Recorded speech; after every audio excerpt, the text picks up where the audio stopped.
좀 보셨는데 제가 성탄 예배할 때마다 거의 해마다 이 영상을 좀 보여드립니다. 왜냐하면 우리가 한 해를 살아가면서 이제 성탄을 맞게 되는데 너무 힘들고 어렵고 또 지쳐 있어서 그 성탄의 의미를 잘못 착각하는 경우가 많이 있기 때문에 설교에 앞서서 항상 영상을 보곤 합니다.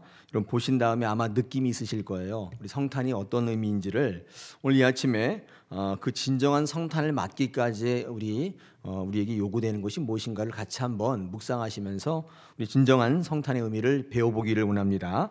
누가복음 2장 14절에서 누가는요, 이 성탄절의 의미를 이렇게 이야기합니다. 지극히 높은 곳에서는 하나님께 영광이고 땅에서는 하나님이 말씀하시는 기뻐하시는 사람들 중에 평하다, 이렇게 이야기하고 있습니다. 여러분 함께 묻고 싶어요. 정말 이 성탄절이 하나님께 영광이고 믿는 사람들 여러분들 가운데 평화 맞습니까? 한번 여러분 이 시간 한번 스스로에게 물어보시기를 바랍니다. 저는 이 영상의 내용처럼 지금도 사실 왜 세상이 이 성탄절을 이렇게 기뻐하는지 알다가 잘 모르겠어요. 성탄절 의미를 잘 모르시면서 성탄절만 되면, 크리스마스만 되면 왜 세상이 이렇게 좋아하는지 잘 모르겠어요. 휴일이라서 그럴 수도 있고 아니면 선물을 주고받는 즐거움 때문일 수도 있겠지만 오늘 우리는 이 성탄의 의미를 잘 아실 필요가 있습니다. 저는 이렇게 판단하기를 이 현대의 많은 교회들도 이 성탄의 의미를 잘 모르고 세상과 마찬가지로 이렇게 성탄을 즐기는 그런 차원에서의 성탄을 맞고 있는 것이 아닌가, 그런 모습들이 간혹 있어서 안타까울 때가 있습니다. 우리 2017년도에는요 우리나라가 여러 가지 위기가 있었습니다. 위협이 있었는데 이런 교회의 문제들도 많았고 그런 것들을 바라보면서 이 시간 맞는 성탄절의 의미는 어느 해의 성탄절보다도 더 의미가 있는 것 같습니다. 오늘 말씀을 통해서 진정한 성탄을 맞기까지 우리에게 요구되는 것이 무엇이 있는가, 우리가 어떻게 해야 진정한 성탄을 맞는 것인가를 한번 같이 나누어보는 귀한 시간 되기를 원합니다. 첫 번째, 성경 말씀을 보니까 진정한 성탄이 우리에게 있기까지 우리에게 세 가지가 오늘 본문 속에서 요구가 되고 있는데, 그 첫 번째가요, 이 성령의 도우심이 필요하다는 것입니다. 성탄으로 맞으려면 내 것으로는 잘 안 됩니다. 제가 성탄을 알아볼 수가 없어요. 예수님께서 이 땅에 오신 그 진정한 의미를 내 스스로가 알 길이 없다는 거예요. 성령께서 우리에게 말씀하지 아니하면 우리는 성탄을 맞을 수도, 그 의미를 알 수도 없다는 것입니다. 아무리 복된 소식이라도 성령께서 우리에게 함께하지 않으면 그게 복된 소식이 될 수 없는 것입니다. 오늘 우리 1장 18절에서 20절 제가 한번 읽어보겠습니다. 여러분 한번 눈으로 확인해 보시기를 바랍니다. 예수 그리스도의 나심은 이러하니라. 그의 어머니 마리아가 요셉과 약혼하고 동거하기 전에 성령으로 잉태된 것이 나타났더니 그의 남편 요셉은 의로운 사람이라 그를 드러내지 아니하고 가만히 끊고자 하여 이 일을 생각할 때 주의 사자가 현몽하여 이르되 다윗의 자손 요셉아, 내 아내 마리아 데려오기를 무서워하지 말라. 그에게 잉태된 자는 성령으로 된 것이라. 오늘 성경 말씀은 이렇게 증거하고 있습니다. 이 말씀이 무슨 말씀이죠? 요셉이 마리아와 정혼했습니다. 약혼한 거죠. 그런데 이 마리아가 다른 남자의 아이를 임신했다, 처음에 그렇게 알았겠죠. 이 사실을 안 것입니다. 아니, 약혼자가 다른 사람의 아이를 임신했다는 사실은 지금 우리가 살아가는 이 시대에도 보통 일은 아니죠. 충격이지 않습니까? 근데 그 당시 유대 사회에는 도저히 용납할 수가 없는 일입니다. 율법에 의하면 이런 여자는 반드시 투석형에 처해지게 돼 있어요. 죽이는 것입니다. 레위기 20장 10절에 보니까 누구든지 남의 아내와 간음하는 자, 곧 이웃의 아내와 간음하는 자는 그 간부와 음부를 반드시 죽여라, 이렇게 돼 있고, 우리 복음서에는 요한복음 8장에 보니까 예수님께서 말씀하신 게 있어요. 이 간음하다가 현장에서 잡힌 여인을 예수님께서 이렇게 말씀하는 그 구절이 나오지 않습니까? 요한복음 8장 4절에 보니까 예수께 말하되 선생님이여, 이 여자가 간음하다가 현장에서 잡혔나이다. 모세는 율법에 이러한 여자를 돌로 치라 명하였거니와 선생은 어떻게 말하겠나이까? 이 부분에도 봐도 간음하다 잡힌 여인은 어때요? 반드시 돌로 쳐 죽이게 돼 있다, 그 말이에요. 요셉은 인간적으로 이 정혼자 마리아가 임신했다는 사실을 받아들이기가 사실은 힘들 겁니다. 여기 계신 우리 남성분들이 그거 그럴 수도 있지, 이렇게 생각하시는 분이 있어요? 없단 말이죠. 보통의 사람이라면 다시는 마리아를 보고 싶지 않을 것이고 마리아랑 결혼하고 싶지도 않을 것이고 아마 단죄하고 정죄하고 싶은 마음이 있을 겁니다. 근데 오늘 성경 말씀 보니까 요셉은요 그렇게 하지 않았다고 그래요. 우리 19절을 한번 보겠습니다. 1장 19절. 그런데 요셉은 그를 드러내지 아니하고 가만히 끊고자 했다. 그렇게 전하고 있습니다. 이 구절을 보니까 이 요셉은 마리아를 이해하고 용서할 마음이 있었던 것 같습니다. 어떻게 이렇게 할 수가 있겠습니까? 여러분이 요셉이었다면 어떻게 했을 것 같아요? 이렇게 이해하고 용서할 수가 있겠습니까? 가만히 끊고자 해서 그렇게 소문도 안 내고 그렇게 하실 수가 있겠습니까? 오늘 성경 말씀에는요 이렇게 증거합니다. 성령이 요셉에게 말씀하셨다고 성경은 증거합니다. 성령의 간섭하심이 있었고 성령의 인도하심이 있었습니다. 오늘 20절입니다. 1장 20절에 이를 생각할 때 주의 사자가 현몽하여 이르되 다윗의 선 요셉아 내 안에 마리아 데려오기를 무서워하지 말라. 그에게 잉태된 자는 성령으로 된 것이라. 성령이 꿈에 나타나셔가지고 요셉의 마음을 붙드신 거예요. 요셉의 마음을 누그러뜨리고 그 마음에 이해와 용서의 마음을 넣어주셨다는 거예요. 만약에 요셉이 성령의 지혜를 받지 않았더라면, 성령께서 말씀하지 않았더라면 이해하고 용서하는 마음이 생겼을까요? 만약에 그렇지 않았다면 예수님이 태어나실 수가 있었을까요? 어쩌면 마리아는 투석형을 당했을지도 모르고 예수님은 이 땅에 빛도 보지 못할 수도 있겠죠. 성령께서 이 요셉을 붙잡으시고 그 마음을 만지시고 그에게 이해와 용서의 마음을 주셨기 때문에 예수님은 이 땅에 무사히 태어나실 수가 있었습니다. 무슨 말이냐면요, 처음부터 하나님께서 인간 되어 이 땅에 오시는 사건은 하나님이 계획하시는 거예요. 하나님의 일입니다. 그런데 하나님은 이 일을 누구를 통하여 이루기를 원하셨는가 하면 하나님의 역사 가운데 성령의 사람들, 성령의 마음을 붙잡히고 성령께서 감동하신 사람들의 그 결단과 헌신과 희생을 통해서 하나님이 이 땅에 오시기를 원하셨다는 거예요. 그런 사람이 없었던들 예수 그리스도는 이 땅에 오시지 못했다는 겁니다. 마리아 역시 수태고지를 지금 받았는데 성령의 도우심으로 사실을 결단하지 않습니까? 자기의 판단과 선택의 기준으로 도저히 감당할 수 없는 일이 바로 그거였습니다.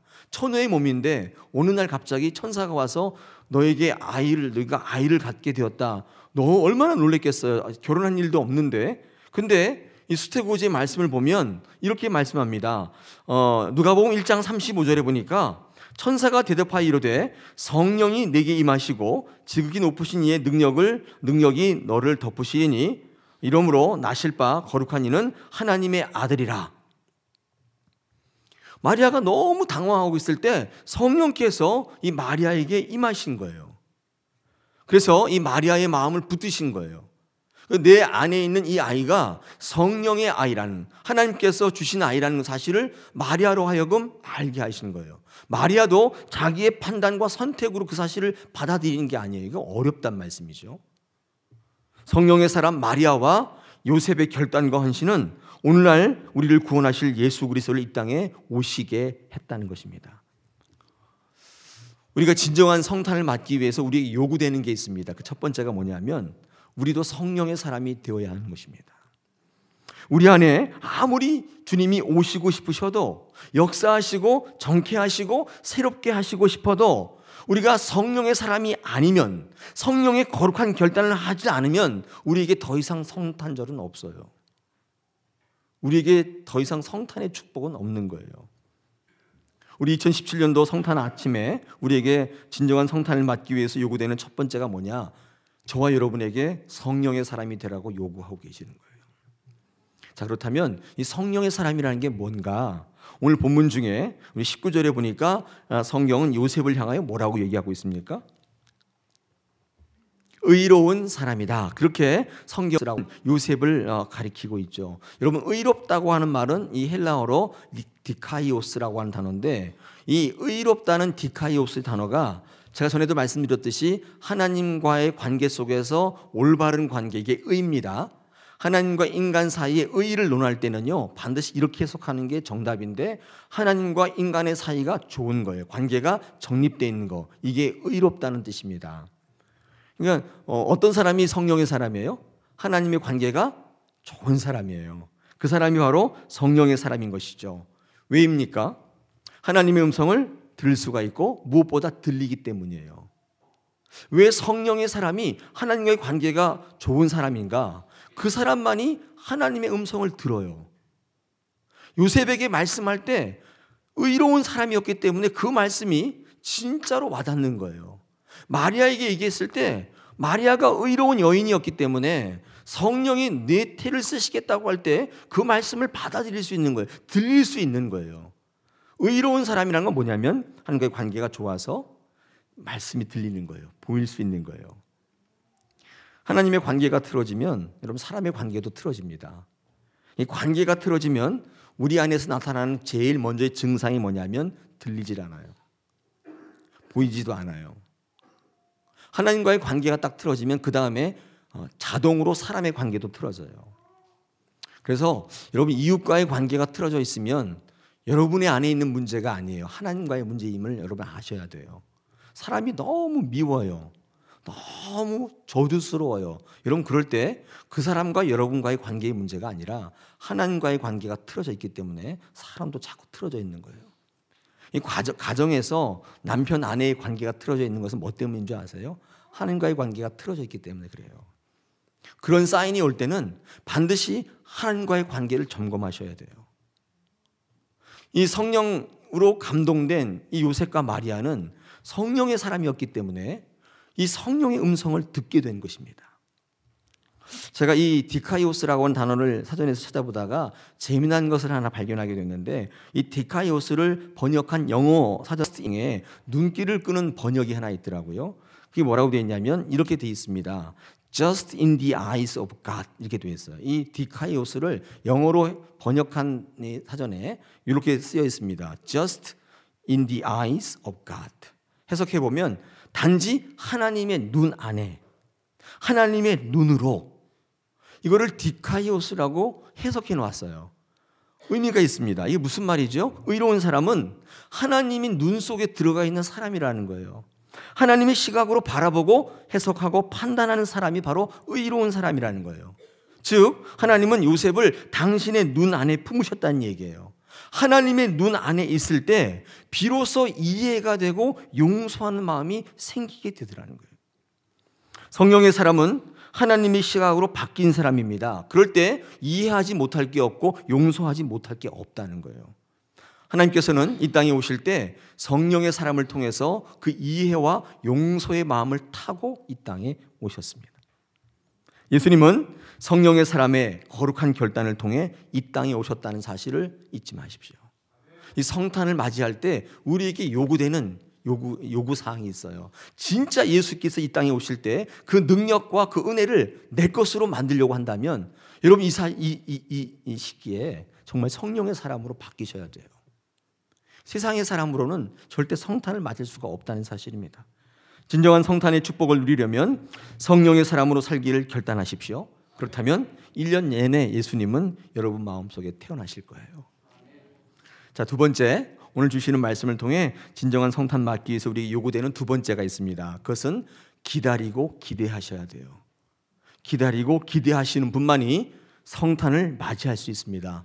오늘 마태복음 2장입니다. 2장 1절로 2절에 보니까 성경은 이렇게 기록하고 있죠. 헤롯 왕 때에 예수께서 유대 베들레헴에서 나심에 동방으로부터 박사들이 예루살렘에 이르러 말하되 유대인의 왕으로 나신 이가 어디 계시냐? 우리가 동방에서 그의 별을 보고 그에게 경배하러 왔노라 하니, 이렇게 되어 있습니다. 예수 그리스도의 탄생의 이 기사에 뜬금없이 이 동방박사가 등장하는데, 여러분 이 동방박사는 굉장히 신비한 존재입니다. 성경에 그에 대한 정보가 거의 없어요. 이게 어떤 사람인지는 잘 몰라요. 성경에 안 나와 있기 때문에 우리는 잘 모릅니다. 대충 이렇게 별을 보고 왔다고 하길래 많은 사람들이 역술인, 천문학자 뭐 그 정도로 이해하는 것 같습니다. 뭐 그 정의가 어떻든지 간에 중요한 것은 어떤 의미든지 간에 예수 그리스도의 탄생과 이 동방 박사의 관계는 전혀 없어 보여요. 근데 예수님이 탄생하는 이 설화, 이 기사 가운데 왜 동방박사가 끼어들어왔는지는 잘 모르겠어요. 뜬금없이 메시아의 탄생을 축하하고 또 그것을 선물을 드리기 위해 찾아온 사람이, 그래서 등장시킨 사람이 이 참 웃기기에도 점쟁이란 말이에요. 무술인. 조금 나쁘게 얘기하면 무당이죠. 그럼 이게 이해가 되십니까? 조금 당황스럽지 않아요? 예수님께서 우리 인간을 구속하시기 위해서 이 땅에 하나님이 사람 되어 오셨는데 그것을 축복하고 선물을 드리기 위해서 최초로 등장시킨 인물이 무당이란 말이에요. 동방박사. 말이 좋아서 동방박사지 그 무당이거든요. 점술인, 역술인. 우리 생각에는 예수님을 처음 만나 경배하고 선물을 드릴 사람은 경건한 제사장이나 매일 기도하는 종교 지도자들이나 이런 사람일 것 같은데 이게 무술이라니 이게 참 당황스럽고 놀라지 않을 수 없습니다. 여러분 어떻게 생각하세요? 성경은 왜 이런 낯뜨거운 이런 장면을 기록해 놨을까요? 왜 이렇게 무리수를 두었을까요? 이것을 통해 성경은 우리에게 뭐라고 말씀하는 것일까요? 저는 이 동방박사의 정의를 이렇게 얘기합니다. 무술인, 역술인, 무당 다 좋은데 한번 성경적으로 정의해 보라면 이 동방박사는 기다리고 갈망하고 기대한 사람들이에요. 별을 보고 오래전부터 그것을 기다리며 갈망하며 찾아 나선 사람들이에요. 이스라엘의 많은 믿는 사람들은 아기 예수의 탄생 소식을 스스로 알지 못했습니다. 구약 성경을 통해 이미 예고되었는데도 불구하고 그들은 아기 탄생을 알지 못했어요. 이미 구약에 예고되어 있죠. 이사야 7장에 14절에 보니까 이렇게 예고되어 있습니다. 이사야가 미리 예언한 거예요. 그러므로 주께서 친히 징조를 너희에게 주실 것이라. 보라, 처녀가 잉태하여 아들을 낳을 것이요 그의 이름을 임마누엘이라 하리라. 오늘 마태복음에 나와 있는 이 말씀은 마태가 처음 한 얘기가 아니에요.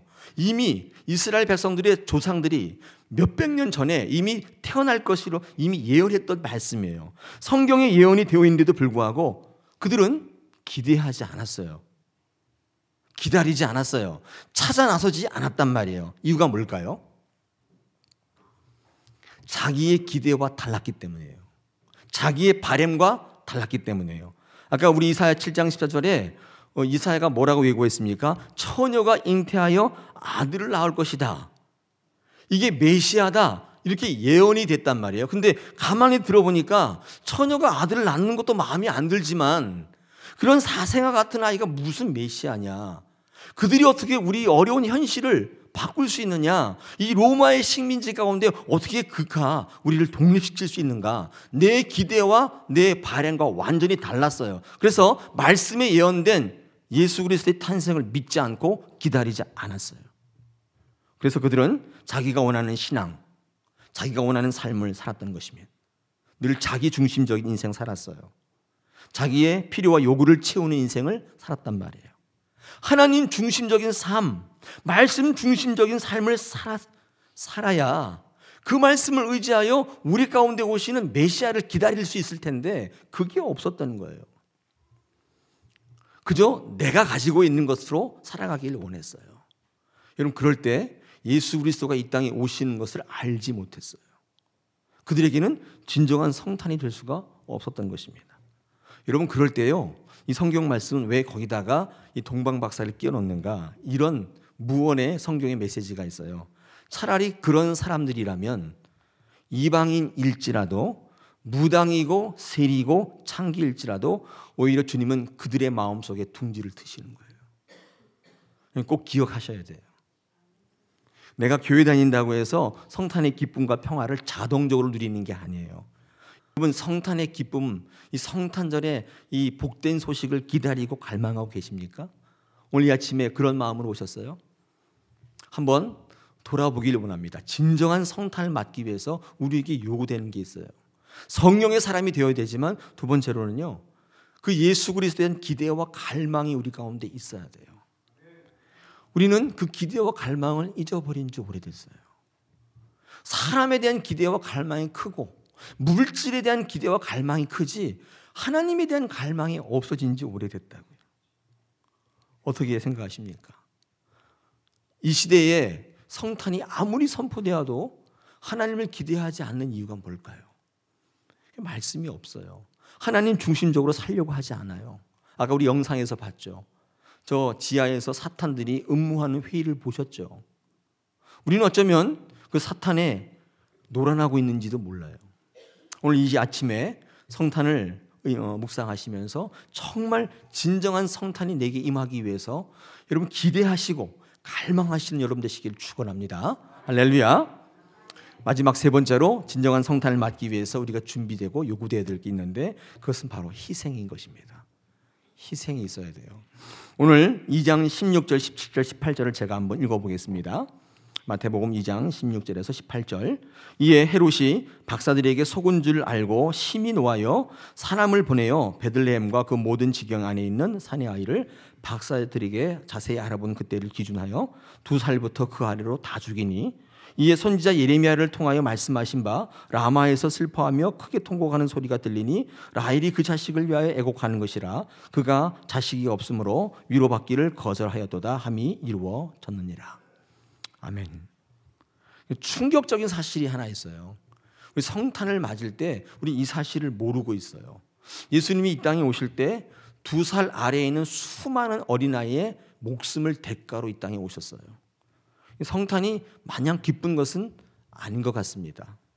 예수의 탄생을 통해서 수많은 2살 아이들이 죽임을 당했습니다. 몇 명이나 죽었을까요? 근데 알지 못해요. 마태는 이 어린아이들의 희생을 예레미야 31장 15절 이하의 예언의 말씀을 통해서 인용합니다. 예레미야 31장 15절로 17절에 이런 말씀이 예고되어 있습니다. 예언되어 있는데 여호와께서 이와 같이 말씀하시니라 라마에서 슬퍼하며 통곡하는 소리가 들리니 라헬이 그 자식 때문에 애곡하는 것이라 그가 자식이 없어져서 위로받기를 거절하는도다. 여호와께서 이와 같이 말씀하시니라 내 울음소리와 내 눈물을 멈추어라. 내일의 삭슬을 받을 것인즉 그들이 그의 대적의 땅에서 돌아오리라. 여호와의 말씀이니라. 너의 장래에 소망이 있을 것이라. 너의 자녀가 자기들의 지경으로 돌아오리라. 여호와의 말씀이니라. 이게 무슨 배경이냐면요, 이 바벨론으로 끌려갈 때 이스라엘 백성들이 포로로 끌려갈 때 이 라마라고 하는 이 길목에서 수많은 아이들이 죽임을 당했던 것 같아요. 이제 왜 바벨론으로 끌려갔습니까? 이스라엘 백성들이 하나님의 명령 거부하고 자기 멋대로 살다가 하나님께 징계받고 심판받았는데 바벨론으로 쫄딱 망하고 다 포로로 끌려가는 과정 속에서 그냥 끌려간 게 아니에요. 내 눈에 넣어도 아프지 않을 그 아이들이 그 라마라는 길목에서 다 죽임을 학살을 당했어요. 여러분 그 사실과 지금 왜 이 말씀 가운데 예수의 탄생 시에 이 죽임을 당한 어린아이의 그 어린아이의 사건이 여기에 지금 인용되어 들어온 거예요. 왜 그랬을까요? 한번 생각해 보십시오. 이스라엘 백성들이 죄악 가운데 살다가 하나님이 그들을 구원하시기 위해서 택하신 방법이 바벨론으로 포로로 끌려가시는 거예요. 거기서 회개하고 깨닫게 만드셔서 새롭게 하셔가지고 다시 본국으로 데려오시는데 그냥 그렇게 하시는 게 아니에요. 새롭게 하실 때 반드시 대가를 치르게 하셨어요. 그게 뭐예요? 내가 가지고 있는 가장 귀한 거예요. 여러분 가지고 있는 가장 귀한 거 뭡니까? 물어보나 마나 자식 아니에요? 자식처럼 귀한 게 어디 있어요? 자식을 위해서는 뭐든지 다 할 수 있잖아요. 하나님께서 그들을 새롭게 하시기 위해서 그 자식들을 거둬가셨어요. 저는 한번 생각해 봤어요. 왜 하나님께서 그렇게 하셨을까? 하나님 앞에 죄악된 모습 가운데 많은 부모들이 어떨 때 죄를 짓는가 하면 자식 때문인 것 같아요. 자식 잘 먹이기 위해서, 자식 잘 되게 하기 위해서. 하나님께서 그들을 새롭게 하실 때 반드시 대가를 치르시는데 그때 그들이 가장 소중히 여긴 것들을 거둬가셨다. 여러분 생각해 보시죠. 이 땅에 죄가 너무 만연해서 하나님께서 이 땅에 오셔서 우리를 구원하시고 죄 사함 주시고 새롭게 하실 계획이 있어요. 그냥 여러분에게 뭘 요구하시는 거예요? 여러분이 가장 귀하게 여긴 것들을 내려놓으라는 거예요. 그렇지 않고는 진정한 성탄의 축복이 우리가 받기는 어려워요. 내가 여전히 붙들고 있고 내가 여전히 귀한 게 있는데 하나님께서 이 땅에 인간대에 오셨던들 여러분 하나님을 따르지 않으실 거 아니에요. 여러분 그때 수많은 아이들이 2살 아이 밑에 아이들이 죽임을 당했다는 것은 예레미야의 포로의 이 바벨론 포로의 이 그 비유와 이 매칭이 되는 거예요. 오늘 이 말씀을 통해서 우리에게 뭐라고 말씀합니까? 내 가장 귀한 것들을 내려놓는 결단과 희생이 없고는 이 시대에 선포되는 성탄을 맞기란 어렵다는 거예요.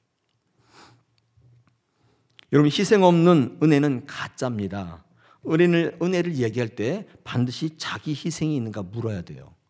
하나님께 은혜를 받았다고 할 때 있지 않습니까? 항상 여러분 물어야 돼요. 내 희생이 있는가? 자기 희생 속에서 상대를 살리는 일이, 그게 굉장히 귀한 일이에요. 예수님이 그렇게 사셨고 우리 제자들도 그런 삶을 살았단 말이죠. 그게 은혜인 거예요. 자기 희생을 통해 남을 살리는 은혜의 통로로 쓰임받을 수 있어야 됩니다. 우리 축복이라는 말, 영어 blessing, 이 blessing이라고 하는 것은 이 blood에서 왔다 그랬죠. 축복하는데 이 축복은 어디서부터 왔는가? 희생에서부터 온 거예요. 피예요, 피. 내가 피 흘려주고 섬겨주는 게 진짜 복이에요. 내 희생이 없으면 누군가를 축복할 수가 없는 거예요. 희생이 없는 축복은 가짜예요. 희생이 없는 은혜는 가짜라고요. 우리의 삶 속에 예수 그리스도의 값진 보물을 담기 위해서 우리의 가장 귀한 것들을 내려놓아야 돼요. 그때 더 귀한 예수 그리스도의 은혜와 그 능력이 우리 가운데 보석처럼 임하고 있는 것입니다. 우리 주님을 위해서 무엇을 드릴 수가 있겠습니까? 오늘 복된 성탄의 아침인데, 이 성탄의 아침, 기쁜 성탄을 맞기 위해서 우리가 죽어야 할 부분이 뭐가 있는지를 한번 돌아보시기를 바랍니다. 오늘 2017년도 성탄절, 우리 세 가지의 우리의 실천의 요구를 하시는데, 진정한 성탄이 되기를 원한다면 먼저 성령의 사람으로 변화받으십시오. 성령의 사람으로 되십시오. 성령의 목소리를 들을 수 있어야 됩니다. 두 번째는 기대하고 갈망하십시오. 매주마다 교회 오실 때 기대하세요. 갈망하세요. 매 주일이 성탄절이 될 줄 믿습니다. 주님께 드릴 것이 무엇인지를 준비하시고 희생을 각오하시는 결단이 필요합니다. 그때 하나님께서 그 빈자리를 하나님의 은혜로 채워주시고 능력으로 채워주시는 귀한 성탄의 의미를 되새기는 인생이 되게 하실 줄로 믿습니다. 오늘 귀한 아침에 이 성탄절의 의미를 다시 한번 생각해 보시면서 하나님의 은혜와 또 구속의 은총이 여러분 가운데 충만하시기를 주의 이름으로 축원합니다. 할렐루야.